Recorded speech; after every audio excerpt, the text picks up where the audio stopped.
Hey everyone, welcome back to New Kevin's Creations here on Geektopia Island. I'm Kevin. And I'm Cardwell. And today we're going to be showing the fun old underwater Stonehenge deck that I played this last week. And y'all got to see me get totally demolished. I mean, it happens, but... Angel Hope's the card. Yeah. But it's all good. I enjoyed playing this deck. It's got a lot of, like, a weird synergy, if you're going to put it that way. But I mean, it's got its moments. And so, without further ado, let's delve into it. Yes. So, we start off with Pandora, the old golem ruler from Ancient Knights. She's the white ruler, and she judgments for a white, but you can only judgment if you control 3 golems. So, it's kind of... up in the air. Yeah. I mean, sure, it's a low judgment, but you have to have 3 golems, which kind of sucks.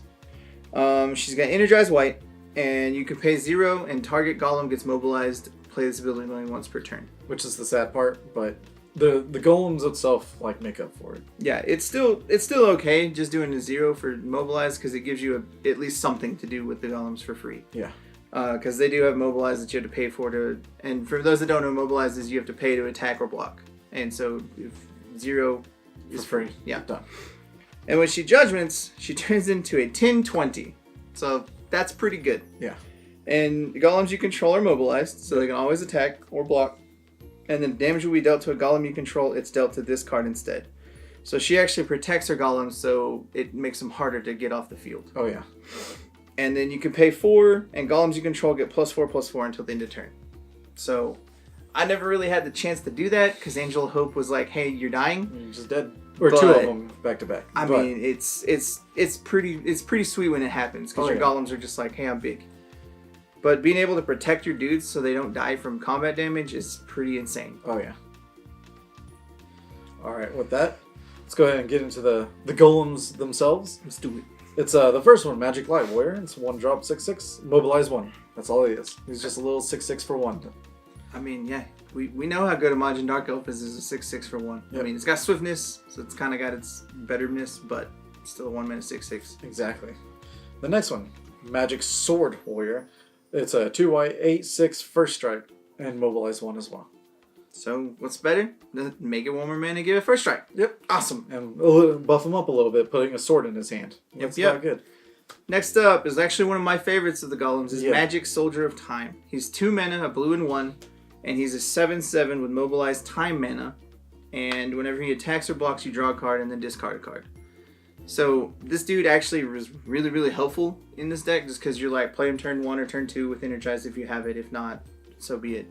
But turn 1 or turn 2, and then you just like swing, draw a card, discard a card. Yeah. Because like half these dudes, like the way this deck is set up, you have a lot of 2-drops, so you can discard them to get them back later. So it's like a free looter, I guess you want to call it, just a free draw card. Yeah.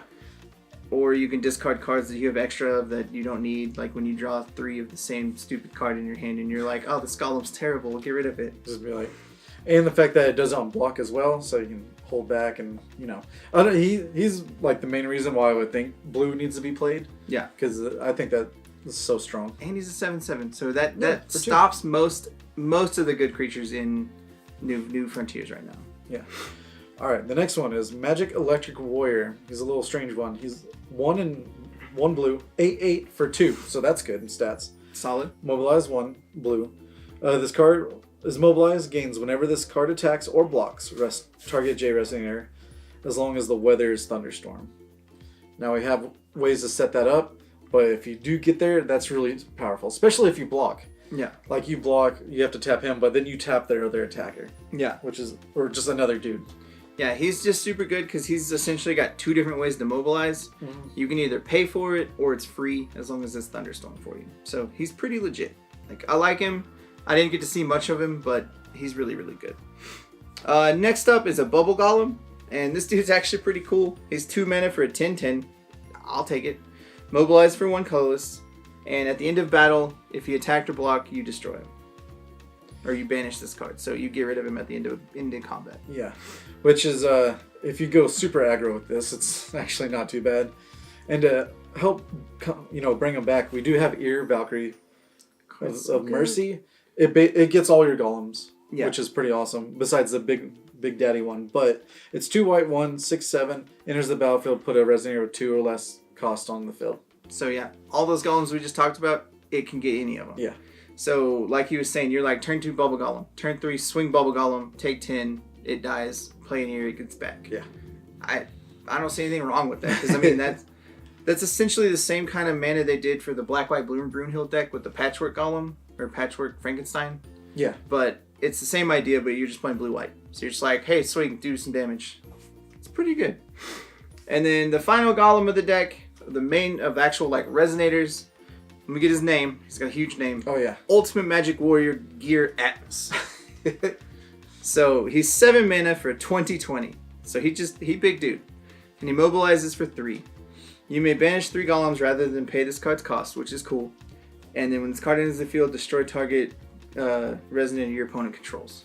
So for 7 mana or 3 dudes, however you want to do it, yeah, you're getting to kill one of their dudes, which is pretty awesome. And then you get a 20/20. So essentially 2 turns of him swinging, and if he gets the hit, they die. This is just done. Yeah. Yeah.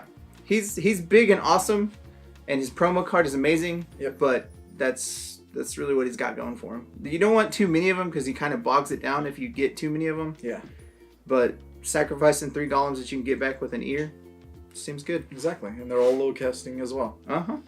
All right, of course, we always have to go through this card. We're playing white, so it's a Flourishing Hope. 1 quick cast, target J Resonator gains Eternal till end of turn. Then you banish this card and invert it. And then on the invert side is Burgeoning Despair. 1 darkness and 2. Quick cast, play this from your removed area. Target opponent banishes 2 Resonators. Card's too good. Yeah. I mean, we've always talked about it. We love it. And it's just, in any kind of white deck, regardless if you're playing the black or not, it's just too strong. There's never not any reason to ever play Yeah. that card. You just do it. And honestly, right now, there's not a reason not to play it because you do get the white stone that can invert itself to get you the black mana. So you don't really lose anything for it. Because you're already playing white for it, and the stone does that. Exactly. It's worth it. It doesn't come to play tapped or any stipulation either. It just happens. Yeah. Next up is Miscalculation, because you need it just as much to save your life. And it's 1 white, quick cast, destroy target attacking dude. Yep. So you're just like, oh, the dude's attacking me? No, get out. Die. Seems good. The next one is the Dragon Lord's Breath. 1 blue, quick cast. Return target Resonator, total cost 3 or less to its owner's hand. It has Awakening 2 time mana. Put target Resonator on the bottom of the owner's deck, which can be a separate creature. And then the other Awakening cost is 1 time mana. Draw a card. So, yeah.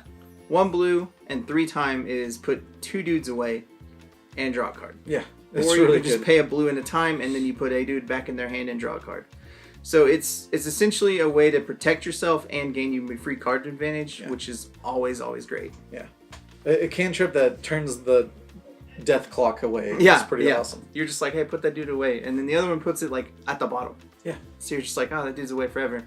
Great. Don't have to deal with it. Yeah, since there's not really much shuffling mechanics in Force of Will at the moment. Now tell us about this silly card. All right, so I like this card, but it kind of failed me a little bit. It wasn't as bad as the other one, but this one is still pretty good. So Summon Magic Warriors. 3 mana for a chant. Look at the top 7 of your deck. Put up to 2 golems with combined cost 5 or less from among them into the field. Put the rest on the bottom in a random order. So for 3 mana, you get to get 2 dudes. Yeah. And any combination up to 5. So a 3-drop or a 2-drop or 2 2-drops or whatever. And the fact that it puts them on the field is what makes it awesome. Yeah. I mean, it's super strong. The picture's really crazy. Pandora's like going wild. Yeah. But it's really good for what it does. Because you're just like, hey, let me put down... In this, with Bubble Golems, you're just like, let me put down 2 Bubble Golems. I have 20 power in play. Thanks. Yep. That should be fun. Good luck. I mean, it's strong. All right. And the other spell we got here is a Conjure Constructs. 2 white and 1. Put 3 5/5 Light Golem Resonator tokens with Mobilize 2 onto the field. And for 3 mana to be able to pump 3 dudes out and then play the big golem for free seems pretty good. Yeah. The other reason this chant is in here is so you can easily get to her judgment. Yeah. Because it straight is put 3 dudes in play, and that's what you need is 3 golems. So you're just like, play 3 dudes, judgment. Yep. Great. And the final card of the main deck is Lightning Cave, and it's there to just help you stay alive.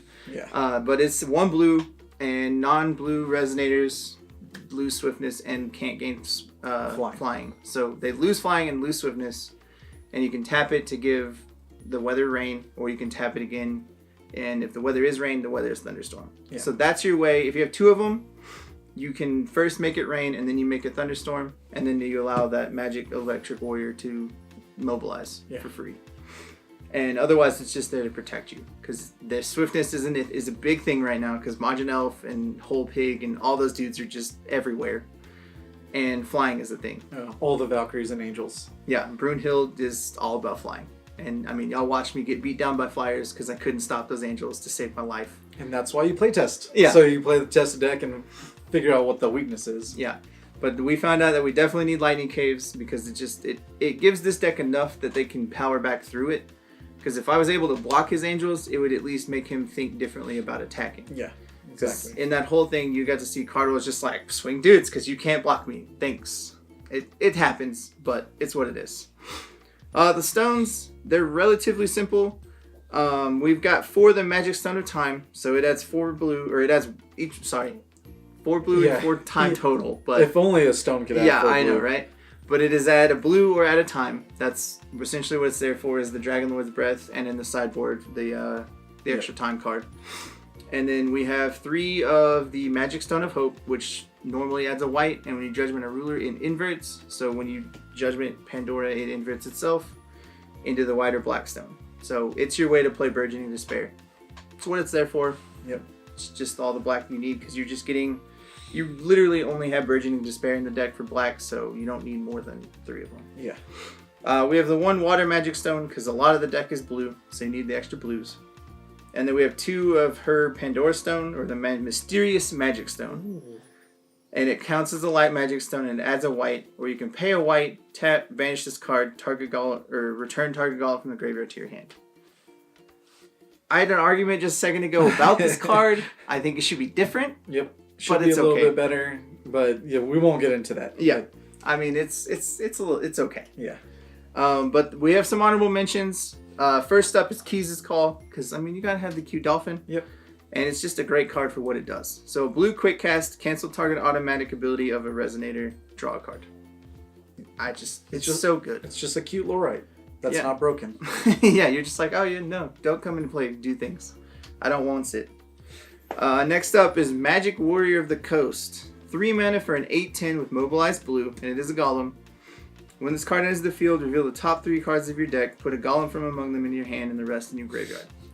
This card betrayed me multiple times when we played this in the Brawl. RNG was not good with Kevin. Yeah, this card totally betrayed me. That's why I don't like it, and it got moved to the board, because I was over it. I was like, you betrayed me. You go to the get out of here. But sit in the corner. It is really good because it's 3 mana and you get to look at top 3 and put dudes in your hand. I like it. It sounds good, but yeah, it just didn't work for me. Next up is the Witch's Minion. 2 mana for a 6/6. It's a Cthulhu monster. Ooh. At the beginning of your main phase, produce time. Spend this will only to play activate abilities, to pay mobilize costs, or awakening cost of chance.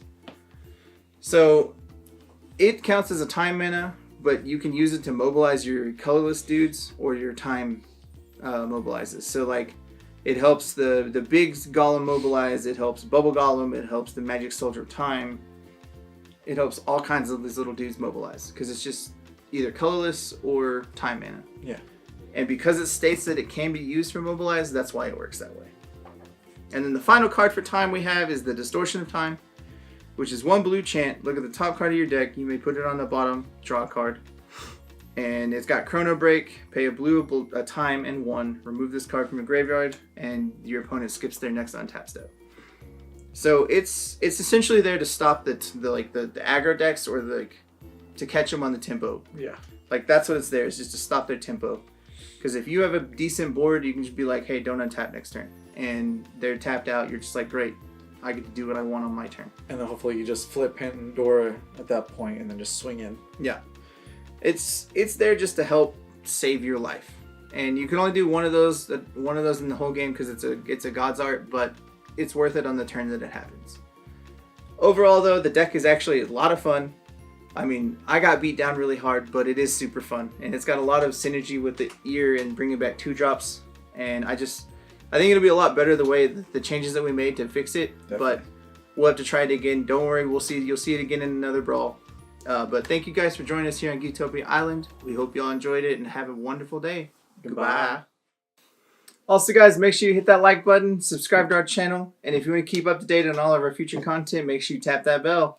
And go ahead and check us out on our streams. Don't forget to support us on Patreon. And thank you for staying here on the island. Later, guys. Bye.